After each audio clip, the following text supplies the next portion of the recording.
Rio de Janeiro, 2017. A vida de quem mora nas áreas mais violentas da cidade pode ser vista por esse buraco. Em qualquer operação policial, armas pesadas vão ser apreendidas com os bandidos. E o pior, nem causam mais surpresa na população. O dia a dia no Rio se dá numa realidade estranha, nem oficialmente guerra, nem de fato paz. Só no cerco desta semana, na Rocinha, no Rio de Janeiro, foram apreendidos 25 fuzis. O uso dessas armas de guerra se tornou banal no Rio. Antes de falar do impacto causado por elas aqui, a gente vai até a fábrica do fuzil mais conhecido, o AK-47. São 100 milhões de AK-47 no mundo hoje. É como se existisse um AK-47 para cada 70 pessoas, uma infestação. Nossos repórteres foram à Rússia para contar a história dessa arma que completou 70 anos.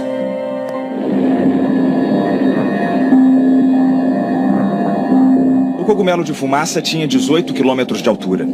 A explosão de Hiroshima matou em torno de 150 mil pessoas.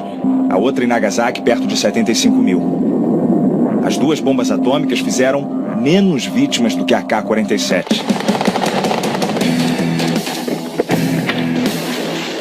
Esse fuzil mata, na média, cerca de 250 mil por ano. A de automática, K de Kalashnikov, sobrenome do inventor, e o ano de fabricação na União Soviética, 1947. A AK-47 é a senhora da guerra, a arma mais letal e mais produzida da história. O livro dos recordes estima que haja 100 milhões no mundo, uma para cada 70 pessoas. A AK está no colo dos fortes, dos analfabetos, dos ditadores e das crianças soldado. Ela é a arma de mais de 50 exércitos nacionais, de guerrilheiros, de terroristas.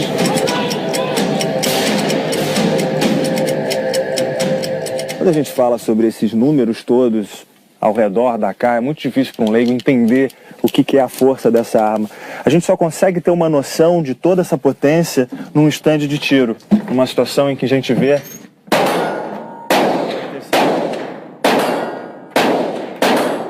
a Kalashnikov pode disparar um único tiro ou entrar em modo metralhadora.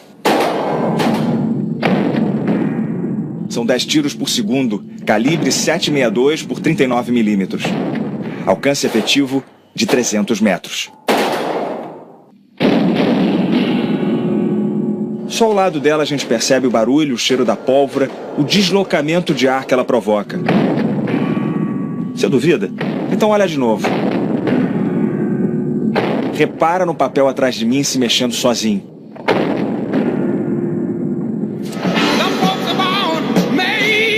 A AK só provou seu potencial na Guerra do Vietnã, quando a União Soviética deu a sua invenção aos Vietcongs do Norte e os Estados Unidos apoiaram os vietnamitas do Sul.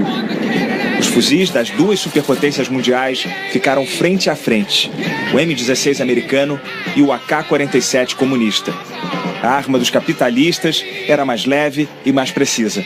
Autoridades americanas chegaram a zombar das Kalashnikov. Mas a M16 sofreu naquele terreno pantanoso. Começou a emperrar. A AK-47 não. O guerrilheiro carregava a Kalashnikov na água suja e ainda assim ela atirava. Ao derrubar um Vietcong, os soldados americanos ficavam com a arma dele. E os países comunistas fizeram fila buscando o fuzil. Quem nunca usou uma arma, atira com AK em minutos de instrução. Pequenos grupos ganharam um poder só antes visto em forças armadas. Essa simplicidade permitiu que o fuzil marchasse pelo globo e aparecesse em bandeiras. Em Moçambique, os pais deram aos filhos o nome de Kalash. Os Estados Unidos contra-atacaram na propaganda. Os americanos cresceram vendo a AK-47 na mão do bandido. A Kalashnikov é o segundo produto russo mais famoso, só perde para a vodka, mas já inventaram uma vodka no formato de metralhadora. Mikhail Kalashnikov nunca enriqueceu por causa da arma mais vendida da história ou da vodka. Ele não tinha patente desses produtos. Mikhail era um dos 19 filhos de um casal camponês. Ele começou a trabalhar aos 7 anos, um menino que desmontava todas as fechaduras que via. Na Segunda Guerra, canalizou esse espírito inventivo para as armas. Como mecânico, Kalash desenvolveu equipamentos e impressionou o exército. Ele ganhou uma posição no campo de teste soviético, numa cidade secreta. Ijevsk fica a 900 quilômetros de Moscou. Há 2 séculos, esse lugar fornece as armas ao exército russo. A cidade era fechada a estrangeiros até a década de 80. Ninguém podia dizer que trabalhava na fábrica da Kalashnikov. Dentro dessas paredes, a produção é intensa e o espaço monumental. A AK é montada manualmente.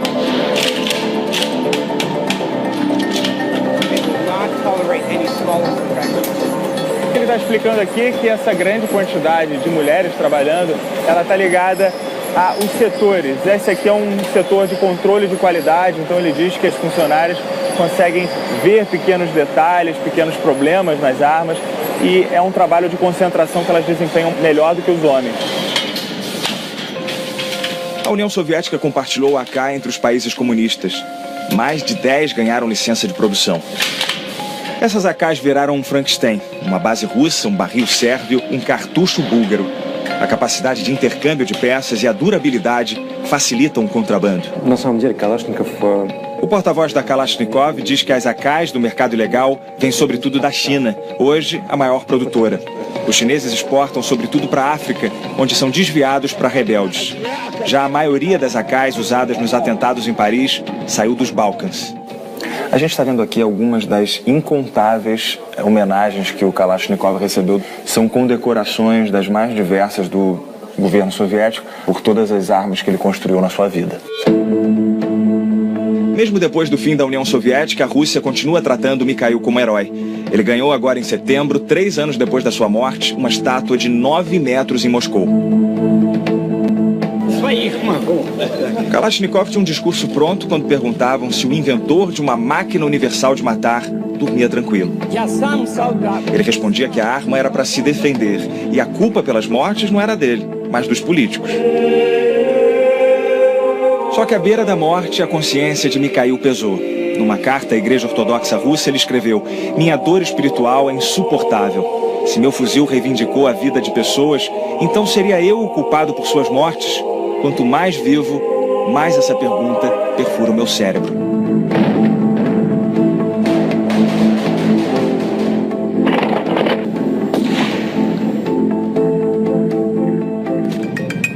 Como os fuzis AK-47 e munição chegam até aqui no Brasil?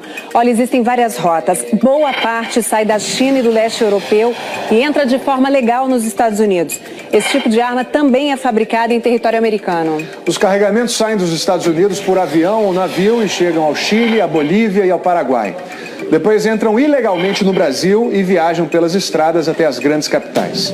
Os fuzis podem sair também diretamente de avião dos Estados Unidos para o Rio de Janeiro, como a gente viu na apreensão recente de 60 fuzis despachados de Miami para o aeroporto do Galeão. 45 deles eram AK-47. Nos confrontos recentes na Rocinha, os bandidos exibiram o poder de fogo dos fuzis, como o AK-47. Esse armamento de guerra está nas mãos de criminosos em praticamente todas as comunidades cariocas. Só este ano, a Polícia do Rio já apreendeu mais de 300 fuzis.